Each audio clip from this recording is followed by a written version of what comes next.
se forem necessários, né, com relação às próximas avaliações. Então, eu queria escutar de vocês assim se está dentro da expectativa, se a prova foi justa, foi difícil, foi fácil. Hein? Quem puder abrir o microfone e falar. Nobody? Sim, deixa eu ver aqui se tem alguma coisa no chat. Não? Estamos de boa? Então, vamos continuar com essa... Porque eu gostei muito dos resultados, né? Procurei ser o mais correto e mais justo possível com relação aos temas, ao modelo de questão, né? Também não posso colocar um modelo de questão que é o que até porque lá existe um padrão, né? Um padrão ENAD, um padrão exigido pela própria instituição, alinhado com as práticas de concurso, de mercado, né? Até para que quando você for... Claro que a nossa disciplina e o nosso curso não é preparatório para concurso, mas a gente procura ali colocar questões assim que te levam a um contexto, esse contexto associado a uma pergunta. Eu procurei ser o mais correto possível nesse sentido. Então, por isso é importante a gente, às vezes, ter esse feedback para poder ajustar alguma sintonia que, porventura, possa ser necessária. Essa que é a grande pegada. Só lembrando também, né, é importante que está gravando, a nossa próxima, um festival de avaliações, e a nossa próxima avaliação ela é no dia 16. Olha lá o nosso calendário, né? Clica lá no nosso calendário, que ele vai te apresentar todas as avaliações, né? As avaliações que vão ser remotas que eu digo via Moodle, as avaliações que vão ser presenciais, e a nossa próxima avaliação é a R1. E a R1 ela vai ser via ambiente Moodle, né? Onde no dia 16, se eu não me engano, é sempre no dia da nossa aula, né? E respeitando o calendário, na semana de 16 a 23, vão rolar as R1s das disciplinas. E no nosso caso, na semana, no dia 16, melhor dizendo. E aí vai ser nesse horário, né? 10 questões, múltipla escolha, via sistema, você vai ter 75 minutos para fazê-la, então ela vai abrir um pouquinho mais cedo, né? Ela abre 9 horas, depois eu vou mandar as instruções para vocês lá, via mensagem, uma semana antes, para a coisa ficar bem amarrada e ninguém esquecer. Mas ela vai abrir 9 horas e vai até 10h15, que é o tempo da nossa aula, né? Então, dia 16/10. Anota aí no teu calendário e fica acompanhando lá pelo calendário acadêmico. Ok? Essa acho que era a única mensagem que eu queria trazer para vocês. E o resto, continuar nessa pegada de participar desses encontros, de tirar as dúvidas, me perguntar. Eu procuro, a galera que me escreve aí, acho que eu estou zerado com relação à resposta, não tem pendência nenhuma aí, de nenhuma dúvida com relação à prova, calendário, etc, etc. Uma outra coisa que eu quero falar também, antes da gente compartilhar o tópico de hoje, é a respeito... A Fabi está falando que fui mal na V1, vou ter que fazer a R1. Cara, é bom, né? Tem a V1, tem até a T1, no caso, né? E a TF1. Se de repente você fez a V1, mandou bem, fez a V1, foi mais ou menos. A R1, no caso, é para aquelas pessoas, como o próprio nome diz, né, recuperação, né, aquelas que não obtiveram a média da, da, da primeira nota, né? Tem a primeira nota, a segunda nota, você soma, tem que dar a média 7. se tiver de 4 a 6, você faz a VS, né? Enfim, aquele processo normal. O sistema ele não bloqueia, ele não vai estar bloqueando. Então, entra, até, pô, já tirei 10, estou bem pra caramba, e entra lá na hora. Toda hora o sistema, às vezes libera, às vezes não libera, historicamente ele não libera. Então, quanto mais avaliações a gente fizer, melhor, cara. Para quem está bem, né? E quem não está, então eu sugiro todos entrarem lá no sistema e desenvolver a prova. O conteúdo é o mesmo, a pegada é a mesma, né? Então, eu acho que dessa forma a gente treina e treina. Esse que é o grande propósito. Ia falar mais de alguma coisa? Eu falei da prova, né? Eu falei da avaliação e, enfim, esqueci aqui. Lembrei. Alguns estão me perguntando sobre justamente a V1, né? Eu queria ver a V1, como é que ela foi, se eu acertei, se eu errei, eu só vi minha nota. Como ela é impressa e foi o arquivo enviado para cada polo eu te peço que você busque junto ao polo a verificação da sua prova.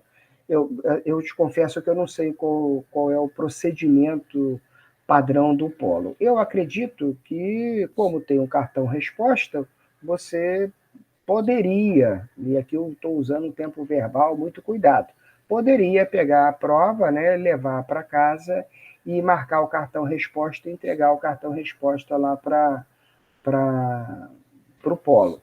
Mas, assim, cada polo trabalha de uma forma. Tem uns que você marca a prova, entrega a prova, tem outros que deixa você tirar cópia, outros não deixa tirar cópia. Então, eu confesso para vocês que eu não sei qual é o procedimento, né, do polo, mas o fato é que a prova é sua.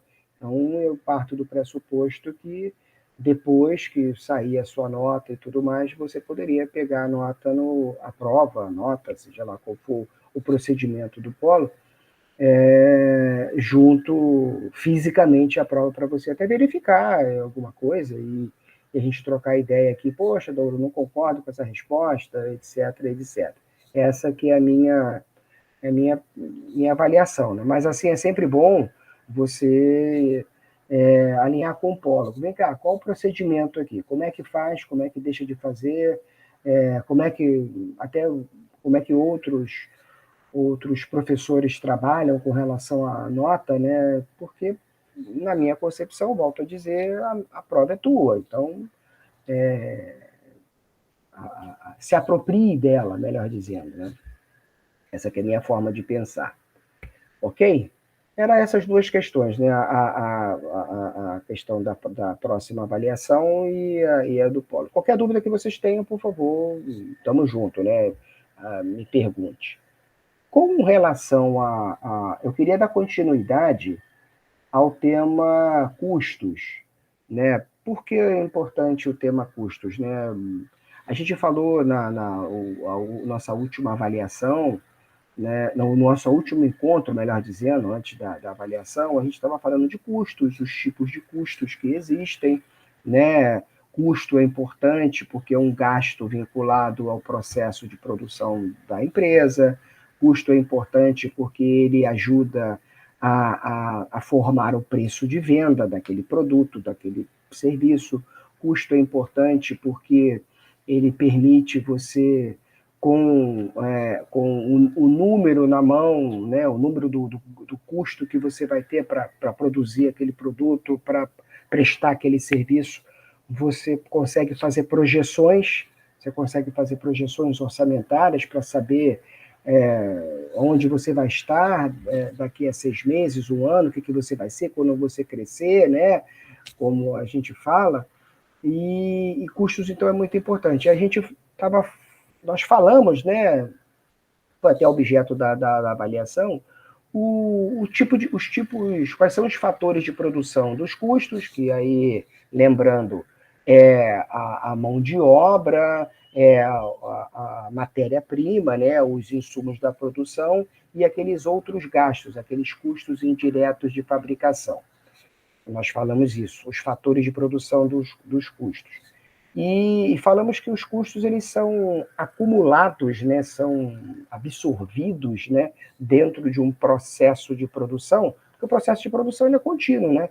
Eu sempre falo da camisa, então eu pego a camisa, pego o tecido, corto o tecido, é, costuro o tecido, boto o botão, né? O custo ele vai sendo apropriado, né, absorvido ao longo do processo de produção, quer na utilização da máquina, quer a utilização do pregar o botão, quer na utilização da manipulação da mão de obra, no caso. Então, os custos eles estão ali se acumulando em todo momento. E essa forma de acumular os custos, a gente também já falou que é ou de forma direta ou de forma indireta. De forma direta é quando eu consigo contar, mensurar, valorar, né? Um botão que custa R$ 1, vou usar numa camisa. Se eu for fazer 2 camisas e cada camisa usa um botão, então eu vou precisar de 2 botões, vou gastar 2 botões para produzir 2 camisas. Eu consigo contar, né? Quando eu compro uma garrafa de refrigerante de 1 litro, então eu sei que ali dentro tem 1 litro daquele produto, né? Se eu for produzir 2 garrafas, eu vou necessitar de 2 litros. Eu consigo medir, ele é direto, né? Ele é de fácil mensuração. E tem os custos indiretos, aquele que eu tenho que usar a média ponderada, aquele que eu tenho dificuldade, eu compro sei lá, uma lata de tinta para pintar várias paredes, né? E aí eu vou cobrar o meu serviço por parede. Então, quanto que eu gastei em cada parede para poder cobrar o custo daquela lata de tinta, né? Aqui eu sempre dou o exemplo da energia para vocês, né? Do gasto aqui da energia. Quanto que no final do mês vem a conta de luz aqui do escritório. Então, quanto que eu vou cobrar de vocês? Porque essa relação que a gente está tendo aqui é um custo, né? Estou aqui me relacionando diretamente contigo. Então, nada mais justo do que a energia que eu estou gastando aqui elétrica para me conectar com você, você pague. Pô, mas você não vai pagar minha conta toda. Então, eu tenho que fazer um rateio, né? Quantos quilowatts eu estou gastando para dar essa aula, você paga. E os outros quilowatts que vieram na conta, outras aulas, outros gastos vão ser identificados por esses quilowatts que foram consumidos, né? Então ele fica um pouquinho mais complicado da gente diagnosticar. A gente não vai fazer cálculo nem nada, eu só quero que você entenda esse conceito. E falamos também que os custos, além desse método de ser absorvido, né, ou de forma direta ou de forma indireta, ele também ele tem um comportamento dele variar de acordo com o volume de produção ou ele ser fixo. E aí eu lembro que eu dei o exemplo aqui da nossa relação mais uma vez. A gente tem 14 pessoas assistindo aula, né? 14 pessoas aqui conectadas. Então, eu vou receber por essa aula. Se tiverem 4.000 ou 14.000 alunos, eu vou receber também por essa aula o mesmo valor, infelizmente, né? Mas eu vou receber. Então, tendo um aluno, tendo 14.000, o custo fixo do professor junto à instituição, né, a Universo, a Unitri, ele é fixo. Então, quanto mais aluno se matricular naquela turma, melhor, porque naquela disciplina melhor, porque eu vou ter que pagar o professor Douglas mesmo, então quanto mais aluno, mais receita, mais grana entrando. E esse montante de grana entrando vai deduzir de um professor, o resultado vai ser positivo. Se tiver um aluno só para o professor Douglas dar aula, então um aluno para um professor rola até prejuízo, né? Rola até prejuízo, e aí eu não abro a turma. É o conceito, então, do custo fixo, do custo variável. O variável varia de acordo com o processo de produção. Eu queria dar continuidade, então, a esse tema custos, né? Eu acho que está todo mundo. Só confirma para mim se vocês estão vendo aí a minha tela, né? Porque às vezes aparece aqui uma marquinha aqui não está aparecendo. Vocês estão vendo a minha tela compartilhada?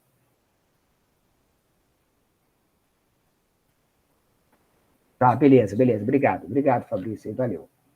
Eu vou botar assim, se apitar, assim fica melhor para eu poder visualizar e fica melhor para ti. Esse material já está lá, tá lá na pasta lá das aulas, né? Está desflegado, então se você clicar, esse material já está disponível lá, não tem problema nenhum, tá?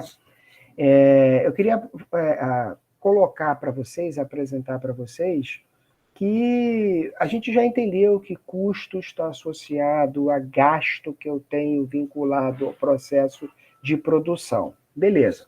Só que acontece uma situação interessante, né? Que é quando eu planto uma laranja, por exemplo, eu sou um produtor de laranja. Quando eu planto uma laranja, né, a sementinha da laranja, eu tenho ali o tratamento da terra, se for plantio direto ou não, eu tenho ali o fertilizante, eu tenho ali a mão de obra manipulando a terra, eu tenho a máquina, né, o diesel da máquina ali arando a terra, eu tenho uma série de gastos, concorda comigo? Vinculados ao processo de produção da laranja. Colhi a laranja. Eu também tenho gastos dentro do processo de colheita da laranja. Bacana, né? Eu tiro a laranja, quer de forma manual, quer de forma mecanizada, transporto a laranja até um silo. E aí o que eu faço com a laranja? Eu posso fazer várias coisas com a laranja, né? Eu posso vender, ganhar dinheiro com a fruta, eu posso ganhar dinheiro com o suco, eu posso ganhar dinheiro com o farelo, né? Fazer extrato de laranja, fazer doce de laranja, fazer o farelo para ração animal. Eu uso aquela laranja de diversas formas, né? E aí, como é que eu vou mensurar? Porque você pode me perguntar, poxa, Douglas, você produziu a laranja, teve um custo ali de, vou chutar aqui, tá?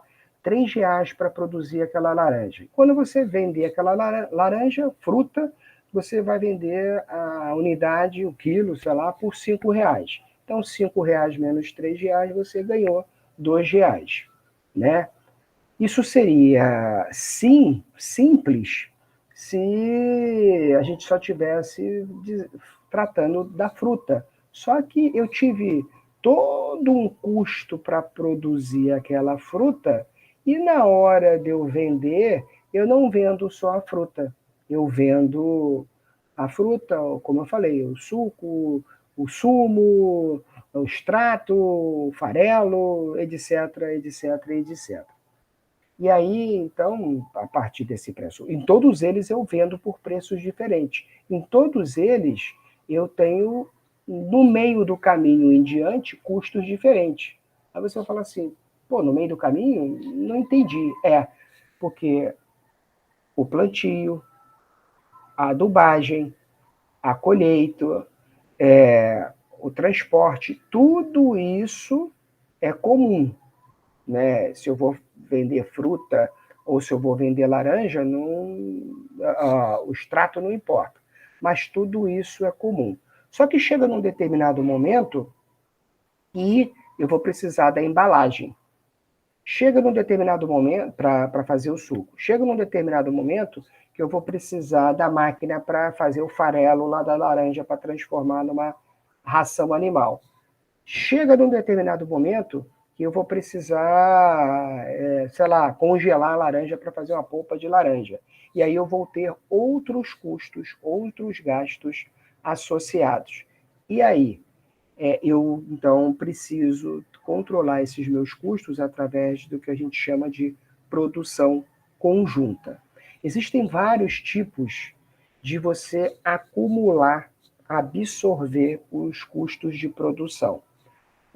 Eu estou trazendo aqui nessa figura os custos, assim, de uma maneira geral para você ter o conhecimento, mas o que vai nos importar aqui, o que eu quero, o que vocês sabem, o objeto da nossa análise, são os custos de produção conjunta.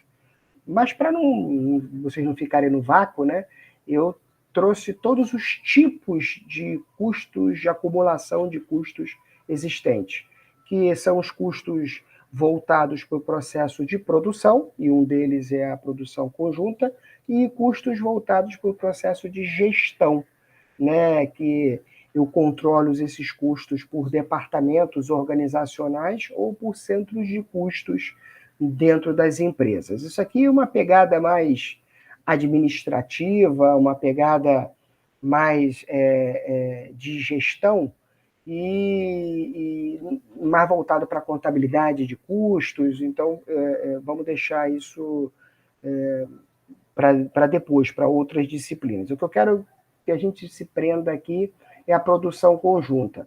Douglas, você botou aqui produção por ordem, produção por processo e produção conjunta. Por que você só vai tratar de produção conjunta? Porque produção por ordem é aquela produção, tanto por ordem quanto por processo, elas são muito voltadas para a indústria, para sistemas fabris, né, para, mais uma vez, contabilidade industrial, uma visão empresarial.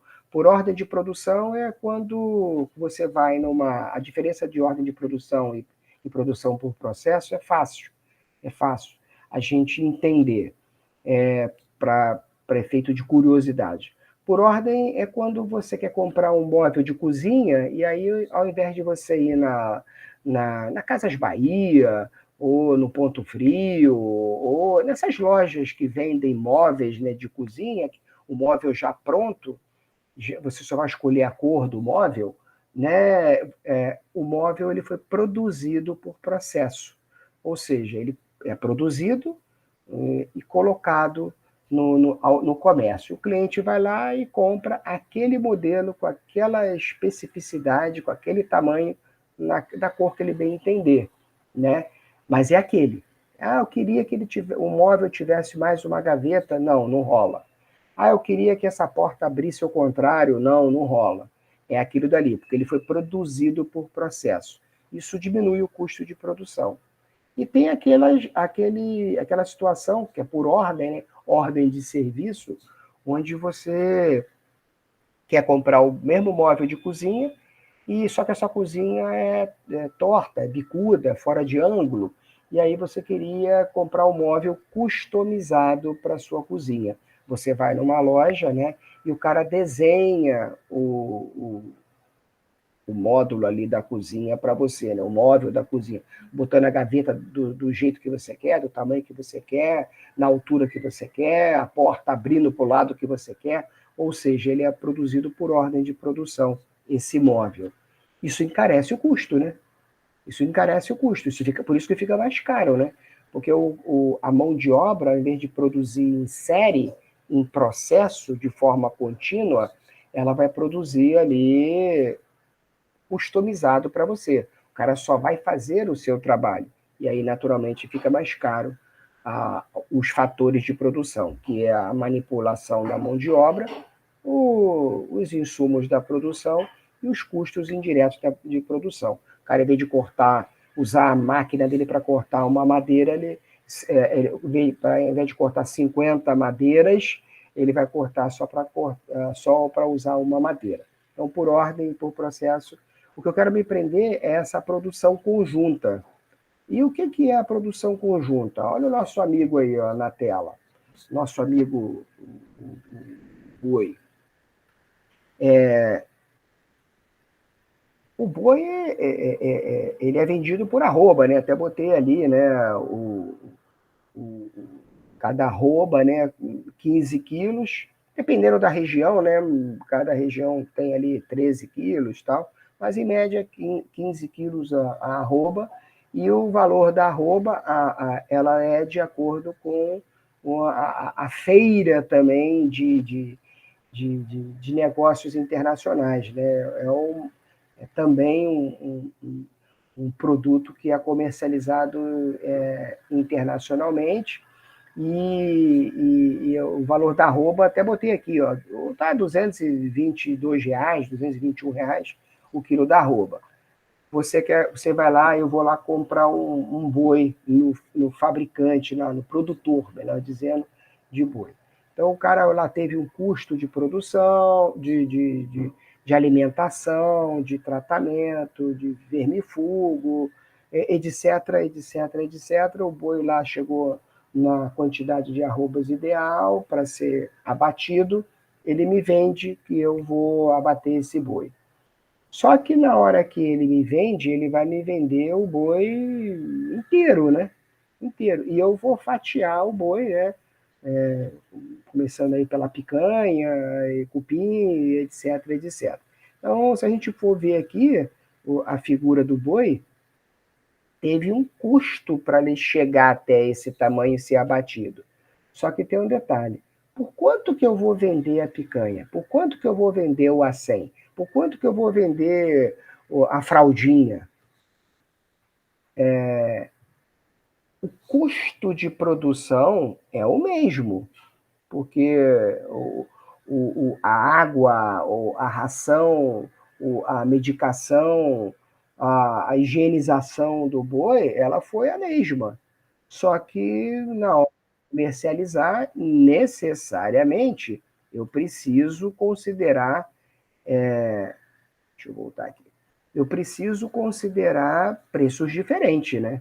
Ah, não, mas por que você está dizendo isso, Douglas? Porque vamos lembrar dos três vetores: preço de mercado, custo, resultado. Então, se eu vendo a picanha por R$ 80, eu deveria ter um determinado custo para me gerar um determinado lucro, né? Se eu vendo o A100 por R$ 30, eu deveria ter um determinado custo para me gerar um determinado lucro. Pô, mas o custo não foi o mesmo? Não, porque senão eu só venderia picanha e não venderia, por exemplo, músculo, né?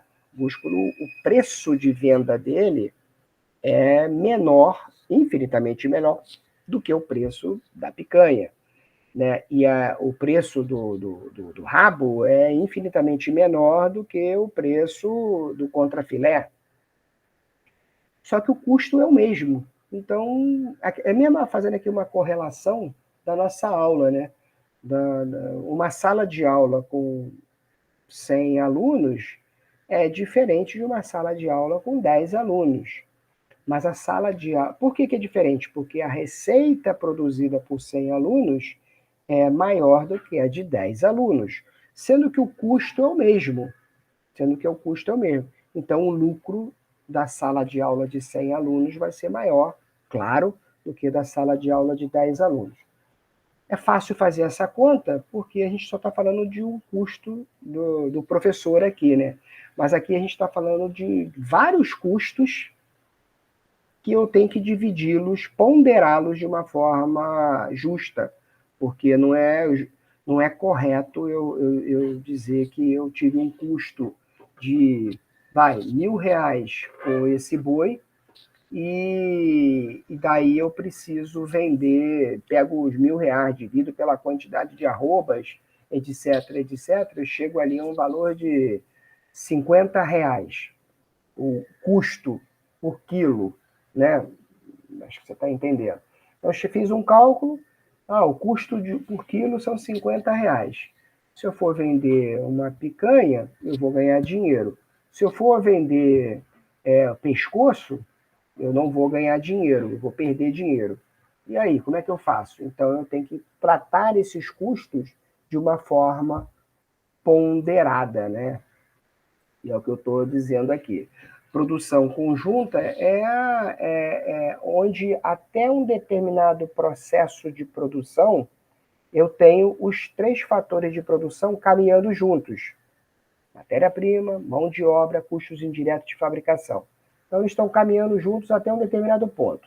Na hora que eu abato o boi, eu corto, arranco a laranja do pé, eles vão começar a continuar os seus processos de consumo dos fatores de produção, porque eu preciso embalar, porque eu preciso cortar, eu preciso desossar, né? Eu continuo usando os fatores de produção, só que agora cada um para um destino diferente, para uma rua diferente. É a produção conjunta. E aqui eu estou dando alguns exemplos, né? Por exemplo, o leite. Tirei lá o leite do bezerro, né? Enfim, e aí vendi o leite in nata, vendi o leite para ele ficar pasteurizado, in natura. Continuo tendo custos, mas os preços têm que ser diferentes. Mas a origem do leite, a extração do leite lá, que eu separei do bezerro, né, e tirei lá da vaca, no caso, foi o mesmo. Foi o mesmo. Então eu preciso ponderar de forma diferente. Aqui os exemplos, né? Carvão, a mesma coisa, né? Quando eu extraio lá o carvão, faço amônia, faço gás, petróleo em si, né? Petróleo, então, é a nossa principal fonte de energia, né, do planeta. Então, extrai o petróleo, ele tem milhões de utilidades.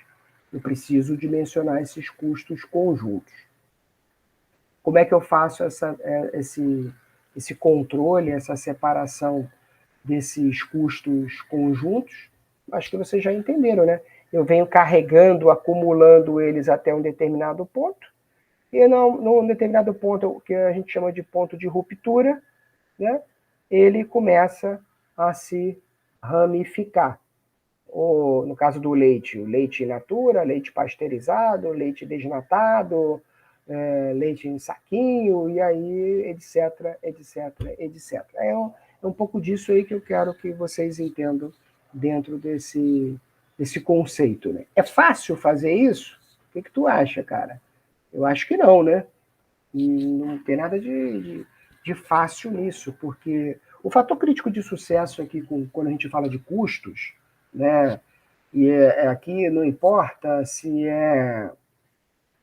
a gente está falando de medicina veterinária, ou se a gente está falando de administração, ou a gente está falando de contabilidade, não importa. O mais importante, o fator crítico de sucesso da gente entender custos é a gente conhecer o negócio. Conhecer o negócio. Você precisa conhecer o detalhe do detalhe do detalhe do negócio. Se você conhece, beleza.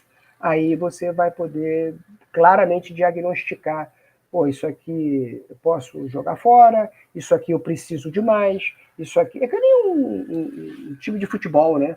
Vamos falar do meu querido e amado Botafogo, vamos beber água aí, uma água importante. Quando você fala, pô, quanto mais você conhece o seu time de futebol, quanto mais você entende ali dos jogadores, mais você vai dizer, pô, esse cara é importante, esse cara aqui não é importante, esse cara pode fazer 2 funções lá no jogo, esse cara aqui pode só defender, esse cara aqui pode só atacar, etc, etc, etc. Então, o fator crítico do sucesso é você conhecer o seu negócio para você melhor enxergar a soma desses custos de produção. Por que isso? Por que você está falando assim, Douglas? Porque eu estou falando assim porque custos eu repasso para o cliente e ele paga. O que eu não posso repassar para o cliente são despesas. As despesas, elas não podem e não devem ser repassadas para o cliente. Porque se eu repasso despesa para o cliente, aí se eu repasso a despesa para o cliente, vai aumentar esse gasto. Na hora que eu for precificar, formar o meu preço de venda, o preço de venda vai ficar pequeno, o meu lucro vai ficar pequeno. Ou muitas das vezes, se eu botar muita despesa como custo, pode ser que extrapole o preço de mercado daquele produto, daquele serviço. E aí fica inviável. Ninguém vai. Toda vez que eu for vender aquele produto, eu vou ter prejuízo, né? Que não é o objeto. Então, controlar custos é conhecer o negócio. E conhecer o negócio, eu preciso diagnosticar os fatores de produção, né, juntos na composição desses custos.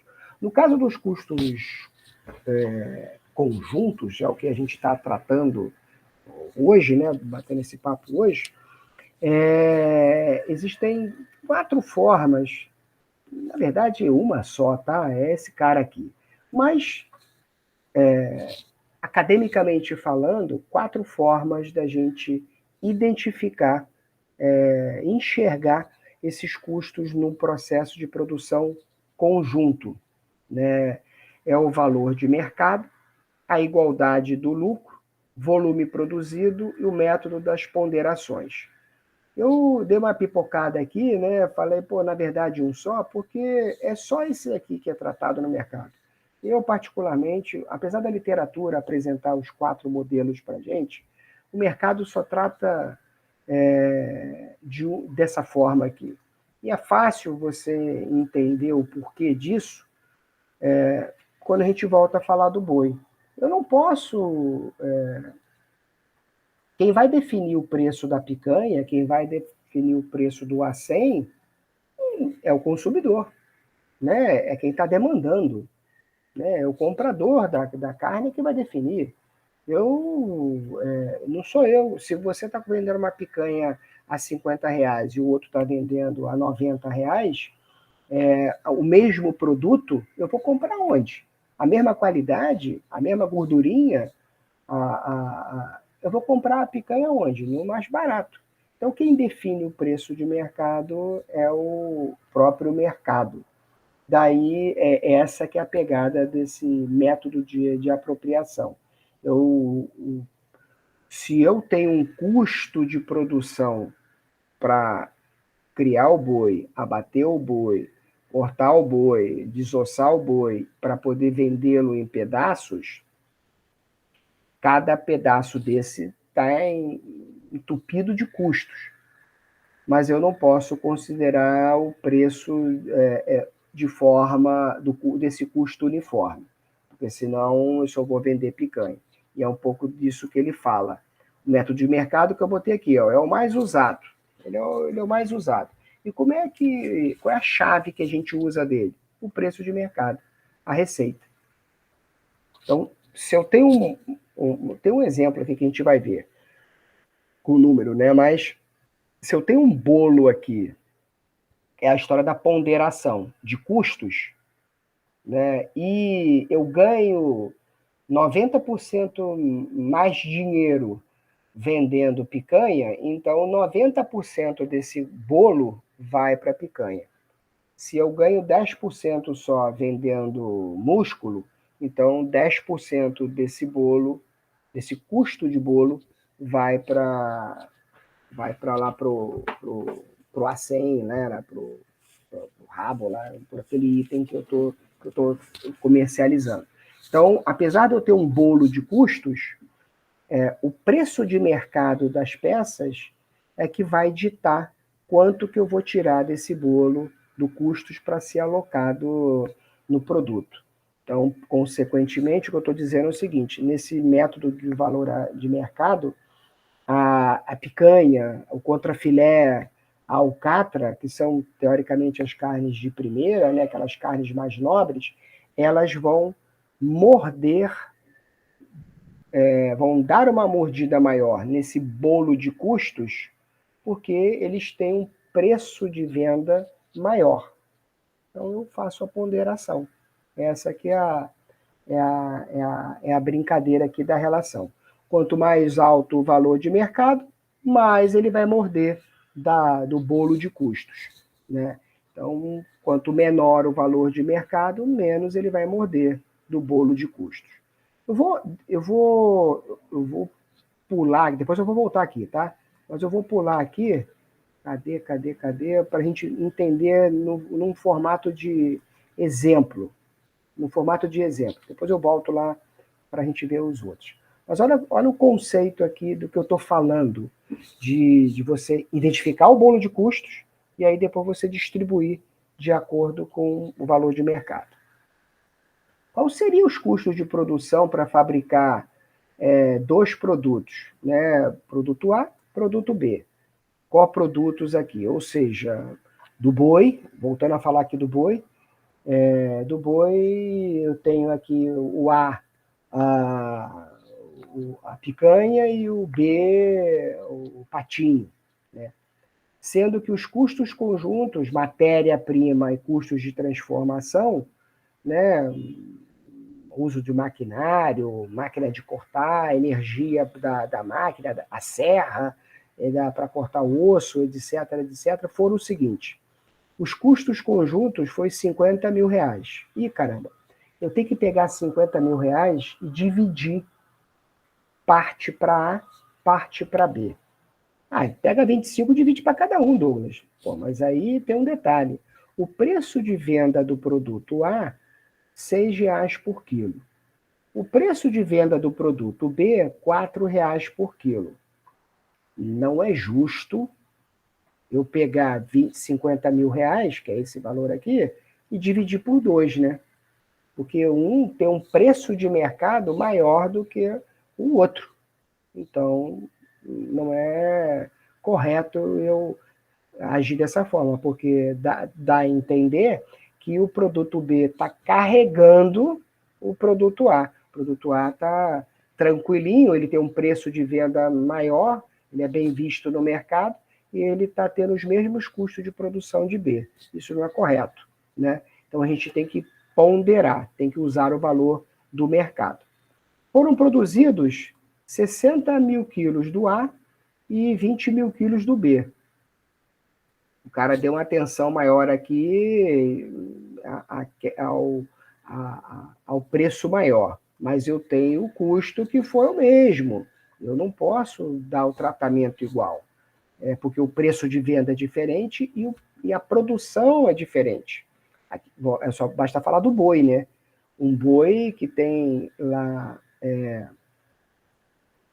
sei lá quantas arroba tem um boi, né? O preço da arroba é R$220, né? Cada arroba 1 quilo. Eu, sinceramente, eu não sei quantas arroba tem um boi, né? Médio, mas picanha é só 1,5 kg, 1,5 kg do total de peso do boi. Então, eu produzo uma picanha por boi, ao passo que de peito eu produzo uma quantidade, um peito também, claro, né? Mas uma quantidade muito maior. Aqui no caso, então, foram produzidos 60 mil quilos do A, 20 mil quilos do B. Vamos fazer a distribuição, vamos ponderar.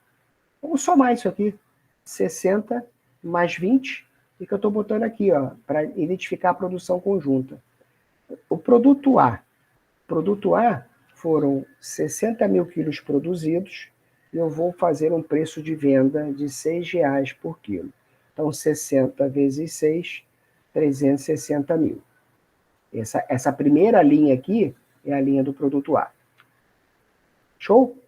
A mesma coisa eu vou fazer para o produto B. Então, o produto B, eu produzi 20 mil quilos e eu vendo o valor de mercado, que dita a regra, é o preço de venda. Então, eu vendo por R$4. 20 mil vezes R$4, 80 mil. Então, aqui no caso, eu produzi conjunto 80 mil quilos e eu vou ganhar de din-din R$440 mil. Né? É o que está escrito? Não é o que está escrito? Então, agora eu vou ponderar.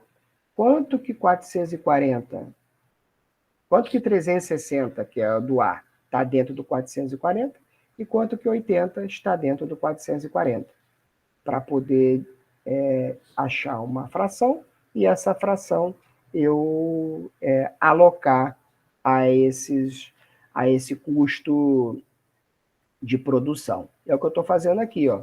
O produto A, eu não tenho que pegar 50 mil, vou voltar aqui, hein? O custo total foi 50 pau. Eu tenho que fatiar esse cara. Falei que não é justo eu fatiar meio a meio. Né? Não é correto eu fatiar meio a meio. Eu vou fatiar ali de forma ponderada. E é o que eu estou fazendo aqui. Ó. Eu peguei 440 mil, que foi toda a receita que eu vou ter na venda desses dois produtos, e dividi por 50 mil. Então, eu boto no numerador aqui 50 mil, que é o custo, e divido pelo 450. Vou achar um valor. Esse valor eu vou multiplicar pela receita oriunda do produto A. De onde você tirou de 360, Douglas? Fiquei confuso. Não, não fica não. Fica não, tá aqui, ó. Fica não.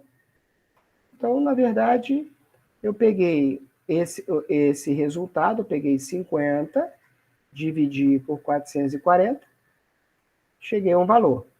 Esse valor eu multipliquei pelo custo de produção, custo de venda, né, de realização da receita, né, desculpa, a receita de vendas aqui do produto A, 360. E aí eu tive 40 mil reais e 909. O que é esse 40.909 centavos? Daqueles 50 pau, 40 mil e quarequequé eu vou alocar ao produto A. E a mesma coisa eu vou fazer para o produto B. Podia até fazer por diferença, né? 50 menos 40, 9. Né? 50 menos 40, 900 e quarequequé, 9 e quarequequé. Mas vamos usar a mesma fórmula. Eu vou pegar o meu custo total, eu quero dividir esse custo total pela receita total, vou chegar a um valor. Esse valor eu vou multiplicar pelo custo de B, pela fração de B. 9, que são os 80 mil. De onde você tirou esses 80 mil, Douglas? Está aqui, ó. É o custo, é o R$4, que é o preço de venda, multiplicado pelo valor produzido. Esse aqui é a fatura, né? A receita. R$9. 9,90 mais 40.909, 50 pau. Dessa forma, então, fui justo. Eu dividi dos 50 mil, eu dividi um pouquinho para A e um pouquinho para B de forma justa. Essa que é a ideia desse método. Deixa eu voltar aqui. Não era aqui. Cadê? Eu estava no 7. Então, valor de mercado. Esse que é o que vale, cara. Esse que é o que conta. Esse que é o que é o considerado. O outro método, né? Método da igualdade. E como é que é esse método da igualdade? É um método que a gente usa para simplificar o cálculo, né? Mas, primeiro, ele não é praticado. E eu uso o lucro bruto. Eu uso o lucro bruto de cada item para ponderar. Como assim você usa o lucro bruto para ponderar? Eu pego o valor da picanha, menos pego todos os custos, pego todos os custos, divido pela quantidade produzida. Então, eu nem dei exemplo aqui porque a gente não pratica, só para você guardar. Mas eu pego ali todo o custo de produção do boi, divido pela quantidade de quilos produzidos. E aí eu pego essa quantidade de quilos produzidos e comparo com o valor da receita. Se no método do valor de mercado eu respeito, pego o bolo e aloco o bolo de acordo com a receita de cada produto, aqui eu não faço isso. Aqui nesse método eu simplesmente pego esse bolo, divido em partes iguais, né? E aí o resultado vai ser diferente. Isso é injusto, porque o que ocasiona quando eu pego todos os custos e divido?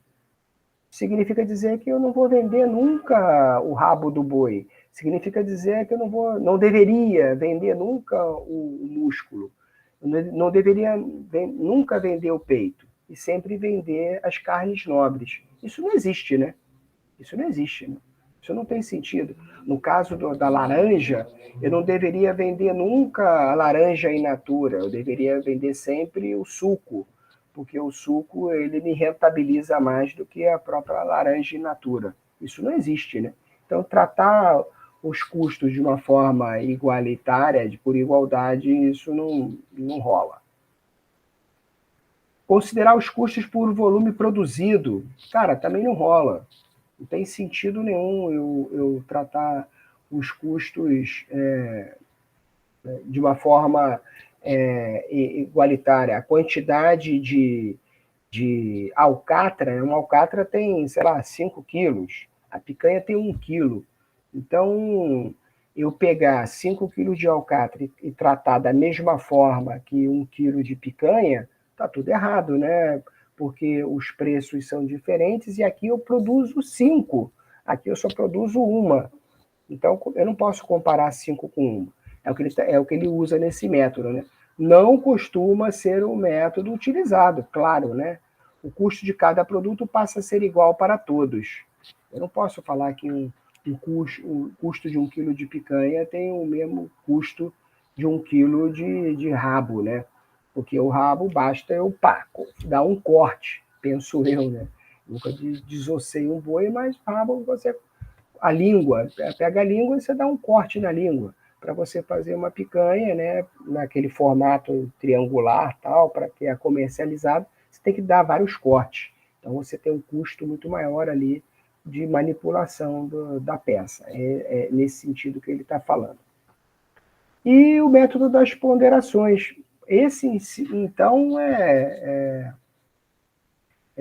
não existe, porque ele considera o total de pedidos de compra de picanha, total de pedidos de compra de alcatra, total de estocagem da picanha, total de estocagem do rabo. Cara, isso não tem sentido nenhum, esse tipo de premissa, né, de controle. Então, é o primeiro método.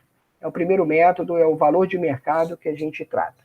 Onde a gente, repetindo, a gente pega o bolo e olha do bolo quem é que tem o maior valor de mercado. É a picanha? Então, picanha, você leva uma fatia maior desse bolo de custos. Rabo, qual o seu valor de mercado? Língua, qual o seu valor de mercado? Ah, um valor menor. Então, você leva um menor pedaço desse custo de produção. É a forma mais justa, é a forma mais correta a ser considerada. Era um pouco isso, né? E aqui os outros são exemplos, né, que eu estou trazendo para vocês, tal. Isso aqui eu já falei, né, que existe uma diferença entre coproduto e subproduto, né? Aqui eu estou ponderando de forma bem clara, né? Vamos falar aqui do açúcar, da cana-de-açúcar. A cana-de-açúcar eu planto a cana e colho a fruta, né? A cana em si, posso usar como fruta. Mas mas a cana-de-açúcar, ela tem, aqui eu estou dando exemplo de 2 coprodutos, né? Ela pode ser usada com açúcar como álcool, dentro desse milhão de outros coprodutos, né? Mas com a cana eu posso ter vários produtos, coproduto, produto conjunto, né? Que é o nosso tema. Mas eu posso ter também subproduto, né? Eu posso ter ali o vinhoto, que é o bagaço da cana com um pouco de resíduo ali de açúcar, usado para ração animal. E eu tenho a sucata. O que é sucata da cana? Sucata da cana é o bagaço da cana, que eu posso usar no plantio direto, por exemplo. Eu posso, aquele bagaço, que depois de triturado, esgotado, eu uso lá no plantio direto. Madeira é a mesma coisa. Madeira eu faço milhões de coisas com a madeira. E por final uso enserragem para botar em produção animal, em higienização ali, em fertilização, se for o caso, em adorno, se for o caso. Produtos, então, essas produções conjuntas, eles têm produtos, coprodutos, subprodutos e sucatas. Era um pouco disso que eu queria abordar com vocês. Deixa eu parar aqui a nossa gravação. Pimba. Deixa eu ver se tem alguma consideração aqui de pergunta. O Luiz estava perguntando, essa aqui eu já respondi. Ela está mais fácil ou mais difícil? Cara, o Luiz está perguntando aqui se a R1 está mais fácil ou difícil. É a mesma pegada, cara. A mesma pegada. Não tem pegada nenhuma de diferente, né? Não tem rolo nenhum. A Ana falou que eu estou confusa. O que eu posso te ajudar, Ana? Com relação ao tema. Oi, pois não, pois não, pois não. Com relação ao tema, com relação à prova. Pois não, Ana. Se você puder abrir o microfone. Professor, Tudo bem? é com relação à prova também. A R1, no caso, vai ser online, né? Online, online. A Ah, R1 vai tá. ser. É porque o campus falou que ia ser, a maioria ia ser presencial, cara, para perguntar aos professores.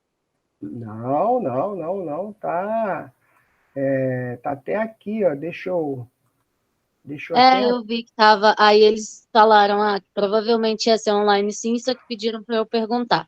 Tá, excelente. Então, vai ser online. Vai ser online dia 16/10, nesse horário, 75 minutos, para vocês fazerem 10 questões. Ela vai abrir um pouquinho antes do nosso horário, né? Vai abrir 9 horas e vai até 10h15, até esse horário mais ou menos. Essa Ah, aqui ótimo. vai Obrigada. ser. Tamo junto. Qualquer dúvida, deixa eu parar aqui a gravação. Qualquer dúvida que vocês tenham, por favor, né, assim, não hesitem em me perguntar. Eu